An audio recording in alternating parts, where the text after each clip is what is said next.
Hey guys, Cam here from the fish room again, and behind me is the aquarium system that we're going to plumb up today. I'm so excited about it, it's not funny, so I'm going to get straight into it. Yeehaw!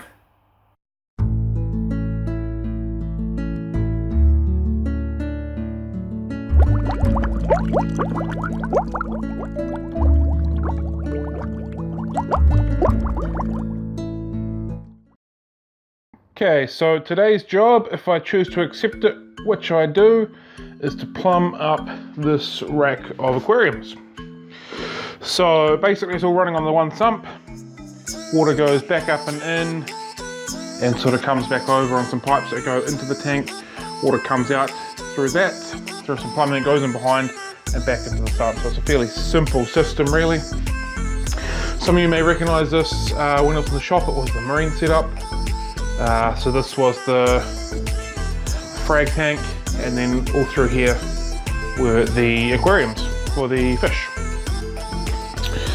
So when I set it up, it's basically going to be a little play around area for me. Over like Aquariums and bristlenose and a few tetras and plants and stuff like that. So that's basically my little toy to play around with, do a little bit of breeding and stuff like that. So we'll have a look behind. And so that's obviously where the water comes out, along those black things there, drops straight down, goes into this plumbing here, which goes into there. So yep, that's my job for the afternoon. I'll give you regular updates as I'm going. I'm very excited. Once it's done, there'll be another set of water in the fish room, which means more fish, which makes me happy. Alright, so the first minor issue in the setup. I didn't take into account the extra length of the piping, so this is where the aquariums are meant to sit, and this is as far back as I can get them. So it's about 2 knuckles of my finger, which doesn't seem like much. Got a fairly narrow walkway through there, about 3/4 of the length of my arm, so it's not very wide.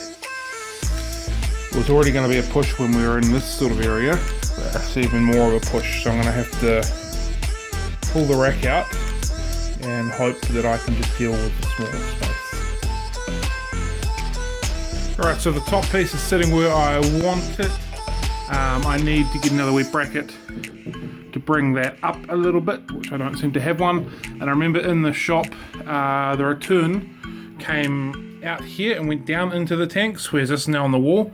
So I'm going to have to figure a way of getting it from here in and then down, which will probably slow it down a little bit, which will possibly be an issue.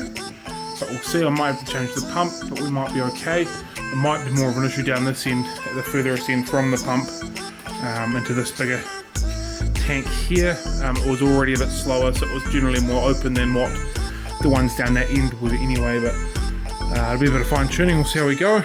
So the water return is up, and you can probably see it back down here. The wastewater is on its way into here, which will go into the sump. I need to cut off the bulkhead because it's stripped and grab a new one, so I'll be doing that and getting into it.